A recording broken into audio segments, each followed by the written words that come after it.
ጤና ይስጥልኝ እንደምን ሰነበታችሁ?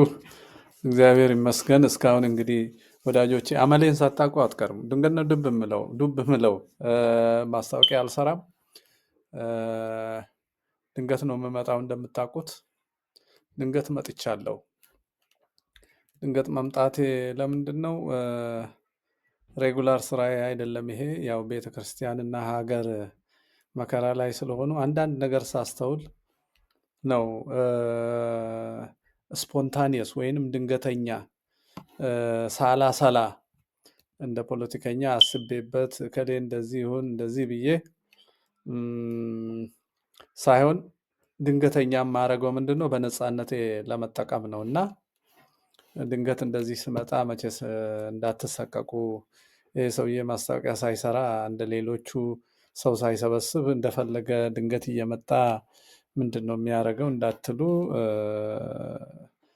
አደራ እያልኩኝ ዛሬ ለመናገር የምፈልግበት ጉዳይ በሀገራችን በተለይ በሀገራችን እና በመላው ዓለም ክፉና ሕሊና ቢስ ሰዎች እንዴት ስልጣን ይይዛሉ፣ መልካሞች ደግሞ እንዴት ተገዢ ይሆናሉ የሚለውን ሳሰላስል ነበረ። በሚቀጥለው በሰፊው ጽሑፍ እያዘጋጀው ነው። በጣም ፎርማል የሆነ አቀራረብ ልቀርብ ማለት ነው። በደንብ አስቤበት ልቀርብ ነው። ይሄ ግን ስፖንታኒየስ ነው። የቻላችሁ ሰዎች ላይቭ ገብታችሁ ትከተሉኛላችሁ፣ ያልቻላችሁ ደግሞ ለወዳጆቻችሁ ሌላ ጊዜ ሼር ታደርጋላችሁ ማለት ነው። እንደዚህ አድርገን እንሄዳለን። ለምንድን ነው ክፉ ሰዎች ወደ ስልጣን የሚመጡትና መልካም ሰዎች ተገዢ የሚሆኑት? መልካሞች ዘወትር ተገዢ የሚሆኑት፣ ክፉዎች ገዢ የሚሆኑት። ይሄ እንግዲህ ከጁሊየስ ቄሳር ጀምሮ ስል ማካቬሊ ይሄ ፕሪንስን በጻፈው መጽሐፉ እና ደግሞ አብይ አህመድ እርካብና መንበር ብሎ በእምነት ደረጃ ተቀብሎ እኛ ላይ የፈጸመውን ምንድን ነው የሚባለው ተንኮል፣ አጭበርብሮ የመግዛት ይሄን የማነሳበት ነው ዛሬ።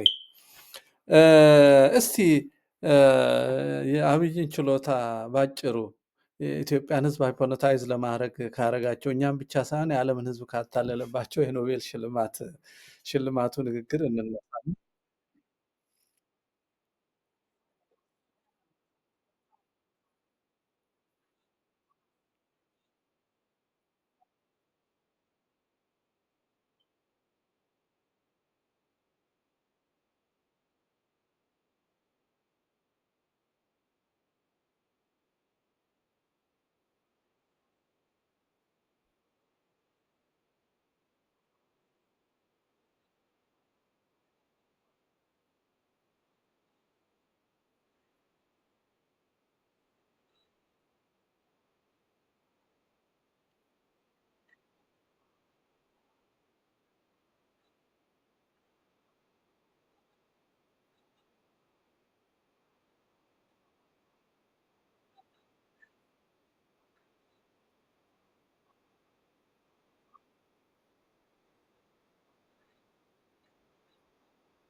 እዚህ ላይ ቆም እናርግና ያን ጊዜ ይሄን ያዳመጣችሁ ሰዎች ኢትዮጵያውያን ምን ያህል ደስተኛ ነበር? መሪያችን ኖቤል ሽልማት ተቀብሎ ለ30 ዓመት ለ30 ዓመት አይደለም ላይ ከ20 ምናምን ዓመት የተፈጠረውን የሰላም ችግር ፈቶ እንደ ማርቲን ሉተር ያጠናውን ህልም አለኝ ኢትዮጵያ እንዲህ ስትሆን እኔ ህልም አለኝ ሲል በእውነት ህልሙን ተጋርተን በጣም ተደስተን ነበረ። እንዳውም ወደሱ የተወረወረ ምናልባት ራሱ የሚያደራጀው ሊሆን ይችላል ቦምብ ቀልበውለት የሞቱ ሰዎች የቆሰሉ ሰዎች ነበሩ። ነገሩ ቲያትር ይመስል ነበረ። ምክንያቱም ወዲያው ቲሸርት እንደለበሰ ሆስፒታል ሄዶ ሲጠይቃቸው አይተናል። ለምንድን ነው ዛሬ እኔ ያነሳሁት? በርዕሱ እንደምትመለከቱት ብዙሃኑ መልካም ዜጎች በጥቂቶች ሕሊና ቢስ ክፎች ለምን ይገዛሉ? እስከ መቼስ በመከራ ውስጥ መኖርን የሚለማመድ ትውልድ ይቀጥላል? የሚል ርዕስ ነው ያነሳሁት። በእርግጥ እኔ ሰዎችን በሁለት ከፍዬ ማሰብ ጀምራለሁ ከቅርብ ጊዜ ወዲህ እና እሱም በደንብ በጽሁፍ እመለስበታለሁ። ሁለት አይነት ሰዎች ኢትዮጵያ ውስጥ ያሉ ይመስለኛል። ብዙሃኑ እግዚአብሔር የፈጠራቸው የሰው ልጆች ናቸው። ብዙሃኑ እነዚህ መልካም ናቸው፣ ነገር ግን በክፎች በቀላሉ የሚጠለፉ አእምሮ ያላቸው ሰዎች ናቸው። ጥቂቶቹ ደግሞ የእግዚአብሔር ፍጡር ቢሆኑም በምርጫ በራሳቸው ውሳኔ አሰላስለው አስበው ወስነው ሰው እንዲያስብ ተደርጎ ስለሆነ በእግዚአብሔር አምሳል በነፃ ፈቃድ የተፈጠረው በነፃ ፈቃዳቸው ተጠቅመው ከእግዚአብሔር ፍጡርነት ራሳቸውን ያወጡ ናቸው። ከእግዚአብሔር ፍጡርነት ራሳቸውን አወጡ ማለት ሰዎቹ ሌላ አውሬ ወይንም ሌላ ድንጋይ ወይንም ብረት ሆኑ ማለት አይደለም። ከእግዚአብሔር ፍጥረት ራሳቸውን አወጡ ማለት እግዚአብሔር መልካም ነው፣ መልካምነትን አጡ። እግዚአብሔር ፈታሂ ነው፣ ፍትህን ነፋጊ ሆኑ። እግዚአብሔር የሰው ልጅ ከመውደዱ የተነሳ እስከ መስቀል ድረስ መጥቶ የሞተለት ስጋውን ተዋህዶ የሞተለት አፍቃሪ ነው፣ ፍቅር ነው። እግዚአብሔር ፍቅር ነው። እነዚህ ራሳቸውን ከእግዚአብሔር የለዩ ሰዎች ደግሞ ፍጹም የሰው ልጅ ጠላት ናቸው። ፍቅራቸው ከቁስ ሀብት ከዝናና የስነ ልቦና በሽታቸውን ከማከም ጋር የተያዘ ነው። ይህም ብንረዳ ኖሮ እናክማቸዋለን እንጂ አንከተላቸው። አሁን የእግዚአብሔር ፍጡር ሆነው በእነዚህ በክፎች የተጠለፉ ሰዎች የፖለቲካ ፍጡራን ናቸው ነው እኔ የምላቸው። የፖለቲካ ፍጡራን ናቸው። አሁን ለምሳሌ ኦነግን የሚከተሉ ወይም ህወሓትን የሚከተሉ ሰዎች የሚከተል ትግራዋይ የህወሓት ፍጡር ነው፣ የእግዚአብሔር ፍጡር አይደለም። እንዲህ ስል ፍጥረቱ ራሱ ተለወጠ ማለት አይደለም፣ ገልጬዋለሁ። የኦነግን የሚከተል ሰው የኦነግ ፍጡር ነው፣ የእግዚአብሔር ፍጡር አይደለም። ለዚህ ነው ሰው ከማረድ ጽንስ ከማስወረድ ሰው ከማቃጠል ጽንስ ከመብላት ደም ከማፍሰስ እንኳን የማይታቀቡት ሰው ሲያፈናቅሉ ድል የሚመስላቸው እነዚህ በእግዚአብሔር አምሳል በእግዚአብሔር አርአያ ተፈጥረው እንደ እግዚአብሔር መልካም ደግ አፍቃሪ መሆን ተስኗቸው የሚመራቸውን ድርጅት የተከፈሉ የድርጅቱ ፍጡራን ናቸው ማለት ነው። ማንም ይሁን አማራም ሊሆን ይችላል። አሁን አገው ሸንጎ ነኝ ብሎ ባለፈው ሳምንት ገብቶ ከኔ ጋር የተከራከረውም ሰውዬ ሊሆን ይችላል። እነዚህ የፖለቲካው ልሂቃን ጥቂት ክፉ ሰዎች የፈጠሯቸው ፍጡራን ናቸው። እነዚህ ፍጡራን ግን እንዴት ነው የሚፈጠሩት የሚለውን ፕሪንስ የሚባለው መጽሐፍ ላይ እንዳውም ብዙ ጊዜ ማኪያቪሊያን እየተባለ ሲነገር ሰማች። ማኪያቪሊ ራሱ ክፉ አድርጉ ብሎ አይደለም፣ ክፉዎች እንዴት ስልጣን እንደሚይዙ ያስረዳበት መጽሐፉ ነው። እና እነዚህ ከእግዚአብሔር ፍጥረትነት ወደ ክፋታቸው መሳሪያን ራሳቸውን የቀየሩና ሌሎችን ያስከተሉ ሰዎች እንዴት ኦፕሬት እንደሚያደርጉ የሚናገርበት ነው። ስለዚህ እሱን እየጠቀስን እስቲ እሱን በእንግሊዝኛ ነው ትንሽ ትንሽ እየሰማ ነው የእኛን አገር ጉዶች እና ክፎች ብልጣብልጦች እናያለን ማለት ነው። ቅድም ቃል እንደገባሁት ስለ እነዚህ ሰዎች ስነ ልቦና ጽሁፍ እያዘጋጀው ነው። ናርሲሲስት ናቸው፣ ራስ ወዳድ፣ የበዛ ራስ ወዳድነት። ሰው ራሱን ለማዳን ራሱን ይወዳል ማንም ሰው በተፈጥሮ።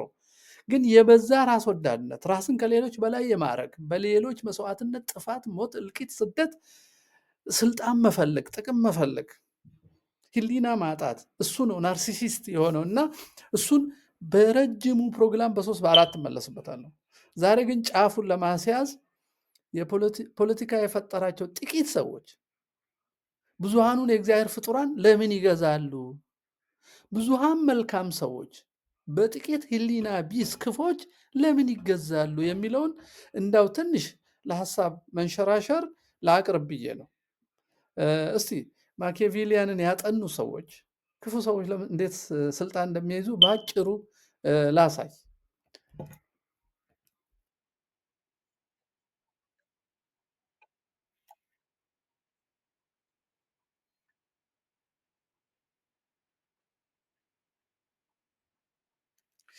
ምንድነው ጥያቄው? ልክ እንደጠየቅኩት አይነት ጥያቄ ነው። ለምንድን ነው መልካም ጥሩ አስተዋይ ሰዎች በመከራ ውስጥ የሚኖሩት እና ተሰውረው የሚኖሩት? ለምንድን ነው የእነሱ ተቃራኒ ክፉ ህሊና ቢስ ሰዎች ወደ ስልጣን የሚመጡት፣ ወደ ንግስና የሚመጡት፣ ወደ መሪነት የሚመጡት፣ ወደ ጀነራልነት፣ ወደ ጠቅላይ ሚኒስትር፣ ወደ ፕሬዚዳንትነት፣ ወደ ንግስና ለምንድን ነው የሚመጡት የሚለውን ነው እንግዲህ እነዚህ አጥኚዎች ከሮማ ዘመን ጀምሮ ያለው ምሳሌ እያነሱ እንትን ያነሱት እና እሱን ለማንሳት ፈልጌ ነው።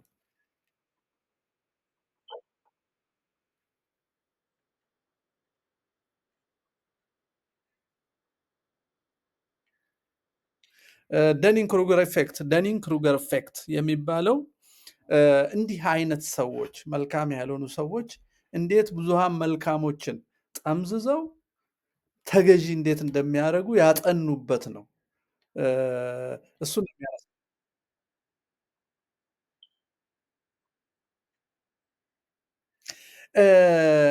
በጣም ውሱን ችሎታ ያላቸው፣ ውሱን የማስተዋል አቅም ያላቸው፣ ውሱን ልምድ ያላቸው ሰዎች ለምንድን ነው ራሳቸውን ከፍ አድርገው የሚያዩት?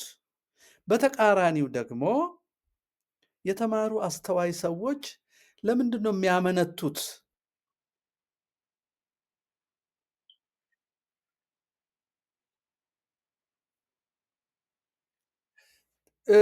እውቀትህ በጣም ዝቅተኛ፣ አስተሳሰብህ በጣም ጠባብ በሆነ ልክ በራስ የመተማመንህ አቅም ይጨምራል። ምክንያቱም አላዋቂነትህን ማወቅ አትችልም። ያ በራስ መተማመን፣ ያ በባዶ ሜዳ በራስ መተማመን ደደቦችን፣ ክፉዎችን፣ ህሊና ቢሶችን ወደ ስልጣን ይገፈትራቸዋል። በተቃራኒው ደግሞ አስተዋይ ሰዎች ከነሱ የተሻሉ ሌሎችም እንዳሉ ስለሚያስቡ፣ የተለያዩ አስተውሎት ተገናኝተው ሀገርን፣ ህዝብ መምራት እንደሚገባቸው ስለሚያስቡ ራሳቸው ወደፊት የመወርወር በሰዎች ላይ የመንግስት ዝንባሌያቸው ዝቅተኛ ነው። ደደቦቹ ግን አይጠራጠሩም። ከህዋትና ከኦነግ አሁን ከሚገዛን ሰው ስትነሱ ማስተዋል የማይችሉ ሰዎች ነገሮችን የመጠምዘዝ በፍጥነት እርምጃ የመውሰድ እና ያገኙትን ኦፖርቹኒቲ ወይንም እድል ሁሉ፣ የስልጣን እድል ሁሉ መቀማት እንደሚችሉ ያሳያል። እነዚህ ሰዎች አንድ ጊዜ የስልጣን ቦታ ከተቆናጠጡ በኋላ በእነሱ ቢጤ አማካሪዎች እንዳውም የተሻሉ ሰዎችንም ስለሚጠቀሙ ከዛ በኋላ ስልጣን ላይ ቁጭ ብለው ማንኛውም በአእምሯቸው ልክ የሚታያቸውን ቅዠት ሁሉ በአገር ላይ ለማስፈን ይሰራሉ። እኛን ኢትዮጵያውያን ያጋጠመን እሱ ነው፣ ከመንግስቱ ኃይለማርያም ጀምሮ።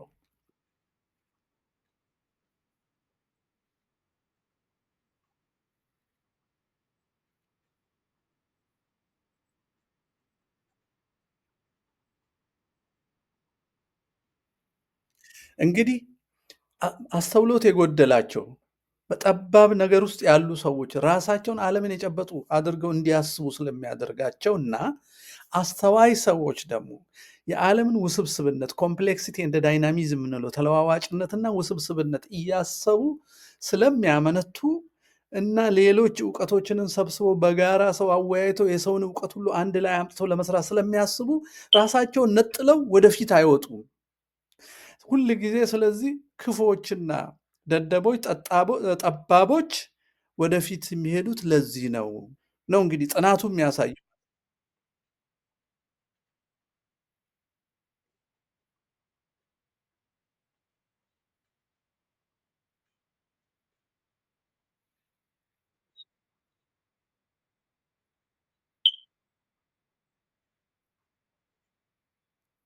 እንግዲህ ማኪያቬሊ በዚህ በዘመነ አብርሆት በተባለበት ዘመን ያን ጊዜ እንደዚህ በኢትዮጵያ ተፈጥሮ እንደነበረው በአውሮፓ እንደ ዘመነ መሳፍንት የሚመስል የሮማን ግዛት ያነቃነቀ የእርስ በርስ የስልጣን ሽኩቻዎች ነበሩ እና ነገስታትም ነበሩ። እነዛን ነገስታቶች ለመተካት አንዳንድ የሚመጡት በተለይ ጁልየስ ቄሳርን ምሳሌ አድርጎ በደንብ ያቀርበዋል።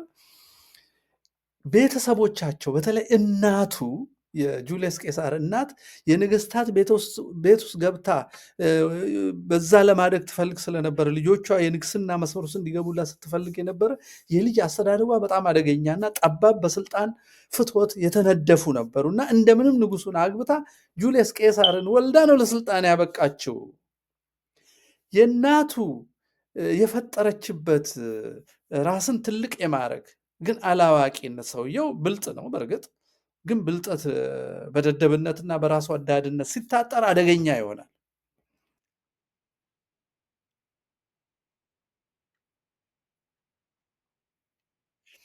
ማታለል፣ ገጽታ ግንባታ፣ ንግግር ችሎታ ከእውነት ከእውቀት ለትውልድና ሀገር ከማሰብ የበለጠ እንዴት ደደቦችን ለስልጣን እንደሚያበቃ የማኪያቬሊ ጥናት ያሳያል። እነዚህም በዛ ዘመን የነበሩ ነገስታትን በማየት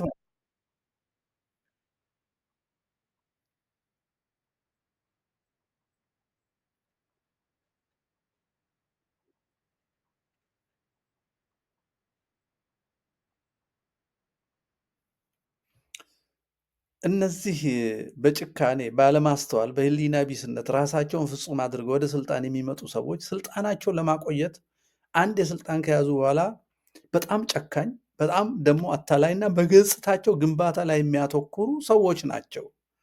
ስለ ገጽታቸው በጣም ይጨነቃሉ፣ ፊታቸውን ሳይቀር እንኳን ንግግራቸውን። ስለዚህ የህዝብ ስቃይና መከራ እያለ ለምሳሌ የህዝብን ቤት አፍርሰህ መናፈሻ ሰርተህ በቦሌ በኩል ከውጭ የሚመጣ ሰው እንዲያይልህ ማድረግ የገጽታ መከራ ነው። በእውነት ማኪያቬሊ ዘንድሮ ቢኖር ኖሮ ስለ ሮማው ንጉሥ ስለ ጁልየስ ቄሳር ሳይሆን የሚጽፈው ስለ አብይ አህመድ ይጽፍ ነበር። ስለ አብይ አህመድ ይጽፍ ነበር። እና ይሄንን እዚህ ላይ ላብቃና በሚቀጥለው የ30 ደቂቃ ይሄንን የምንቀጥልበት ነገር ሰርተን ክፍል በክፍል እየተወያየንበት እንሄዳለን ማለት ነው። አይ ቲንክ ቲክቶክ ላይም መጥቼ ይሄንኑ በደንብ አብራርተን እንነጋገራለን። የዚያ ሰው ይበለን። አመሰግናለሁ። ይሄ ርዕስ በደንብ አስቡበት። እንደ ማስታወቂያ ነው። ረዘም ያለውን አቀርባለሁ። ደህና ደሩ።